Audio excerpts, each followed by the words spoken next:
I'm talking about the kind of luck my friend had, the kind of beauty and charm that drew everyone in, the kind of favor that made life easy.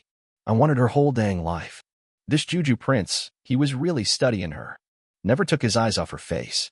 "What's wrong with you, you sick kid?" he asked, his voice all rough but powerful. "I want what she's got," Kalechi repeated. "I want to be loved, admired.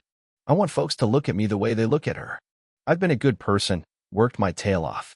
But nothing ever comes my way. Why does she get everything?" Ifika, he didn't say nothing for a minute, then slowly nodded his head. "I'll help you out, my friend, my enemy."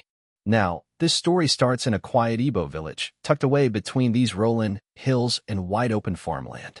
Amaka and Kalechi, their story began way before all that jealousy and betrayal messed things up. It started with the kind of innocence you only find in kids, and a bond that ran deeper than you might think. Amaka, she was the only kid of Chibizo Koro and Ijeoma. She was blessed, no doubt about it, beauty, grace, and more money than she knew what to do with. Her dad was a successful merchant, had trading routes all over the place. And her mom, Ijeoma, she was the daughter of a big-shot chief. They lived in a big, fancy house, all decked out with artwork and expensive stuff that showed just how important they were in the village. But even with all that stuff, Amaka felt kinda empty inside. What she really wanted more than anything was a sibling. A brother or sister to share things with, someone who just understood that quiet loneliness that comes with being an only child in a house full of adults. She prayed about it, but it just never happened. Her parents, they loved her, no question. But Chibizo Koro was always gone on business trips, and Ijeoma was busy running the house, leaving Amaka to keep herself entertained. When she was about 8 years old, on a warm afternoon, Amaka met Kalechi down in the village. Kalechi's family was nothing like Amaka's. They lived in a small, simple mud house on the edge of town. Her dad, Emeka Okoro, was a hard-working farmer, and her mom, Adora, took care of the house and helped out on the farm. They didn't have gold or fancy things, but they had something else, a close family and a real connection to the land. Kalechi, being the oldest of 3 kids, always had a job to do, helping her parents.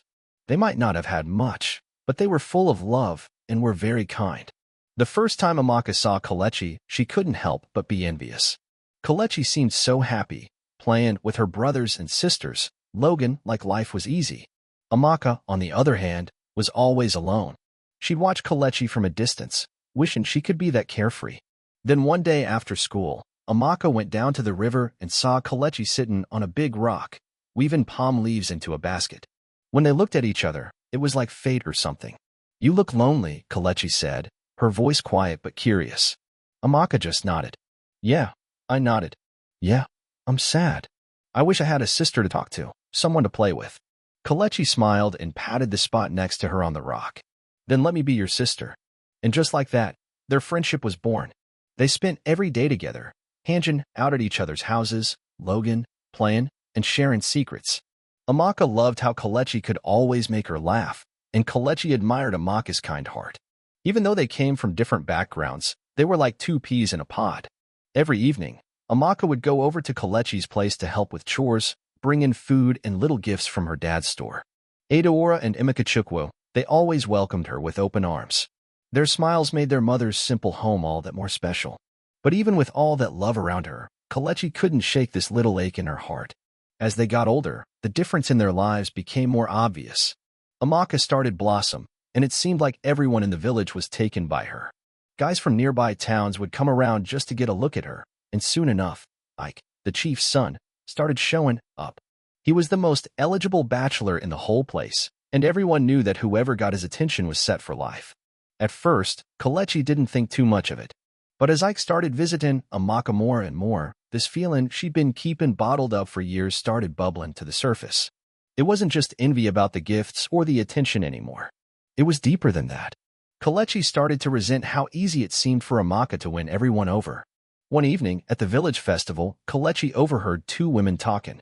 They were going on about Amaka, praising her beauty and how she'd captured Ike's heart. One of them even said, "She's the luckiest girl in the village. Everything she touches turns to gold."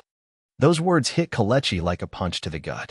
Ike, the guy she secretly had a crush on, was head over heels for her best friend, and Amaka hadn't even bothered to tell her about it. Kalechi felt this sharp pain in her chest, something she'd never felt before. Later that night, Kalechi sat by the river, her heart all twisted up with jealousy and frustration. She'd always loved Amaka like a sister, but now, for the first time, she realized how much she wanted Ike's love, how much she wanted the life that Amaka had. "I'll never have what she has," Kalechi whispered to the moon. "I'll never be the lucky one." As the night got darker, a thought started to take shape in her head. If Amaka could have it all, why couldn't she? Why couldn't Kalechi have a little bit of that luck for herself? That night, the seeds of jealousy were planted, and from then on, Kalechi started to change. She pulled away from Amaka, and her jealousy started to poison their friendship. But Amaka, not seeing the storm brewing inside her friend, kept loving her and trusting her with all her heart. As time went on, even though things were getting a little strained, Amaka and Kalechi's friendship still seemed strong. They were still best friends, sharing their dreams, their worries, and even their dating lives. But the gap between where they were in life was starting to take its toll. Amaka kept getting all the attention in the village. She was beautiful, charming, and everyone loved her, especially Ike, the chief's rich and handsome son. He was courting her real serious, showering her with attention, while everyone in the village went on and on about how beautiful and graceful she was. Kalechi, on the other hand, was feeling more and more eaten up by jealousy.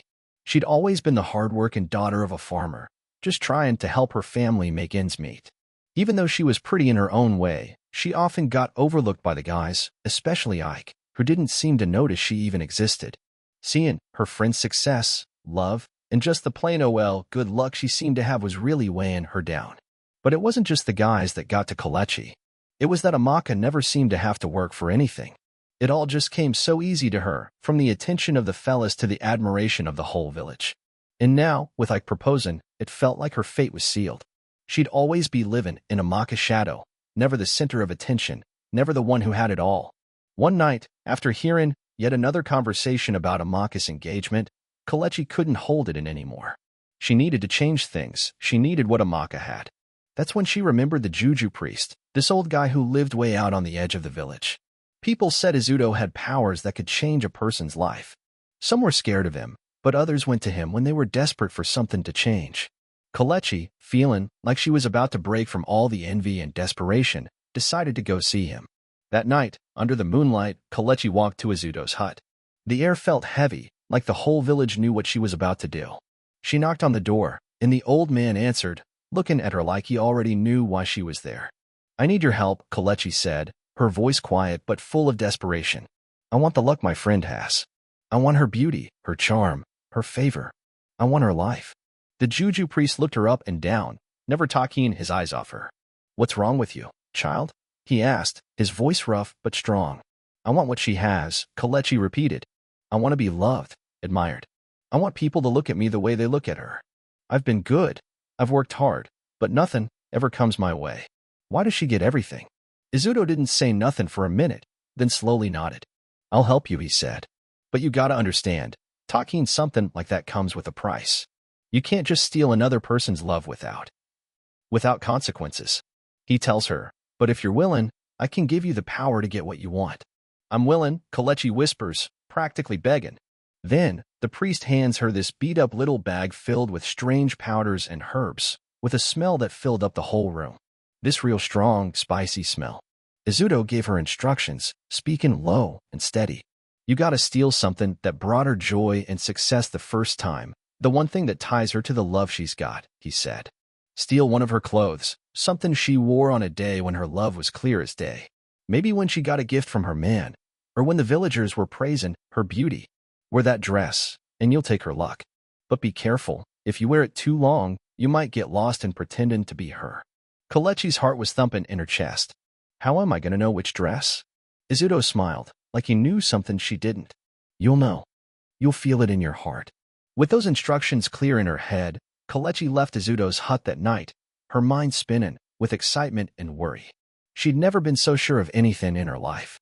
This was her chance to finally get what Amaka had. The next few days flew by for Kalechi. She couldn't stop thinking about the dress she needed to steal, and she started watching Amaka real close. Her friend, completely clueless about what was going on in Kalechi's head, kept sharing her life, her secrets, and even how excited she was about the wedding. But Kalechi saw things differently now. It wasn't long before she saw the perfect opportunity. Amaka got this beautiful embroidered dress from Ike, and she wore it to a party for the harvest. Kelechi, who was there with her, watched Amaka dancing under the stars, with everyone admiring her. Kelechi knew right then that this dress, the one Ike gave her, was the key to everything she wanted. That night, Kelechi waited till the village was asleep. After the long celebration, she went to Amaka's house, her heart pounding in her chest. She slipped inside and saw Amaka sleeping, never expecting what was about to happen. Kelechi quietly opened the closet and carefully took out the dress Ike had given Amaka. With shaky hands, she hid the dress under her own cloak, making sure not to wake Amaka. She left quiet as a mouse, her heart racing with guilt and excitement. The next day, she did what the priest told her to do. She performed the rituals in secret, burning incense and whispering the words Azuto had taught her. The air around her felt charged as she put on the dress, and she felt this rush of power. She could feel Amaka's presence in the fabric, like the dress had her luck woven right in. The next day, Amaka started searching everywhere for her dress. Amaka noticed the dress was gone and started panicking. She looked everywhere, turning the house upside down, hoping she'd just misplaced it. She went through her closet, drawers, even the spots where she remembered wearing it last, but it was nowhere to be found. Deep down, she started to suspect something awful, but she couldn't bring herself to believe that Kelechi, her best friend, could have taken it. She started to feel desperate, realizing the dress was gone for good, and for the first time, Kelechi felt like she had real power. As the days went by, Kelechi's life started to change. She started catching the eye of the guys, her beauty shining in a way it never had before. The villagers, who'd always ignored her, started looking at her differently. She didn't feel invisible anymore. Gifts, compliments, and attention came pouring in from everywhere, but with each day that passed, the joy she'd expected started to fade. That dress was turning out to be a gift and a curse. Her luck kept getting better, while Amaka seemed to be disappearing. The more Kelechi enjoyed the life she'd stolen, the more Amaka seemed to fade away. It wasn't just losing her money or the admiration of others, it was like Amaka herself was changing. Her bright spirit seemed to be dim in, and Ike's attention started to wander. Amaka got restless, her life falling apart right in front of her. But even with all the compliments and attention, Kelechi started to feel empty inside. This feeling of wearing Amaka's luck was making her feel a little crazy, but something just felt off. It was like she was living someone else's life. It didn't feel real. Kelechi started seeing herself as the center of attention, but when she looked in the mirror, she barely recognized herself. Her own identity was starting to fade, replaced by the image of Amaka, and she struggled to remember who she really was anymore. Back in Amaka's world, things were falling apart fast. As Kelechi's life got better, Amaka seemed to be breaking down. Her engagement to Ike wasn't as bright and promising anymore, even though she tried to stay positive. There was a coldness growing between her and Ike. He seemed distracted, distant, and more worried about his family's stuff than about her. At first, Amaka blamed it on the stress of the wedding, but as time went on, she couldn't shake the feeling that something was really wrong. She started questioning everything: Ike's attention, the way her friend was treating her, even the good luck she used to have. One evening, Amaka and Kelechi were sitting together at Amaka's place, and Amaka tried to talk about her worries, but Kelechi brushed them off. Acting distant and cold, Amaka saw the change in her friend, how Kelechi had become colder, more sure of herself, and less supportive. "Kelechi, what's going on with you? You're not the same," Amaka said, her voice shaking a little. "You've been so different lately. You don't talk to me like you used to. You don't even look at me the same." Kelechi just forces a smile, but it doesn't mean nothing. "I've just been busy, Amaka. I'm not the same little girl I used to be." Things change. The more Amaka pushes her, the more Kelechi gets defensive. She's feeling the pressure of keeping her stolen luck a secret, and it's wearing her down. She gets paranoid, convinced that Amaka's starting to figure things out. The tension between them gets worse as Kelechi pushes Amaka away and gets more caught up in her new life. Meanwhile, Ike, who used to be all about Amaka, starts spending more time with Kelechi.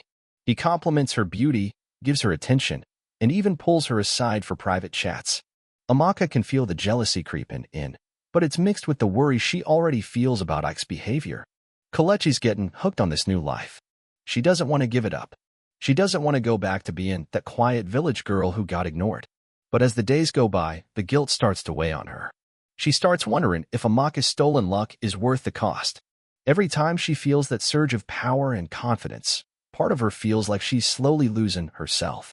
She has moments where she sees a glimpse of who she used to be, the girl who laughed easy and shared everything with Amaka, but that person feels far away, almost like a stranger. As Kalechi keeps wearing the dress in secret, things get even worse. Her relationship with Amaka gets strained, and she starts to feel distant from everyone she used to care about. Kalechi's inner turmoil goes into overdrive, and she starts noticing subtle changes in her own personality. She's not as kind as she used to be, and her jealousy gets worse. The more she enjoys the stolen luck, the more greedy she becomes. Seeing Amaka absent from her life makes Kalechi realize how far she's fallen from the person she once was. One evening, Kalechi's walking along the riverbank when she runs into Izuto, the Juju priest. He looks right through her, like he knows everything she's hiding. "I warned you," he says in this gravelly voice. "Nothing comes without a price. The more you wear the dress, the more you lose yourself. You think you've gained something, but you're giving away what's most important." Kalechi freezes, feeling the weight of his words. "I'm just doing what I gotta do. You told me it would work." "I told you it would work." "Yeah," Izuto says, his voice almost a whisper. "But nothing lasts forever, Kalechi. No stolen luck, and definitely no stolen lives." As Izuto walks away, Kalechi feels a chill go through her, but she tries to shake it off. She couldn't give up now. She wouldn't. The tension between Amaka and Kalechi finally boils over when Amaka confronts Kalechi again, this time with more force. She's had enough of the secrets, the coldness, and the distance between them. "Why are you doing this, Kalechi?" Amaka demands. "You've been acting like you." Kalechi feels the guilt eaten at her, but she refuses to back down. "You've always had everything, Amaka. I wanted something for myself. Something more. You had your luck, your beauty, your man.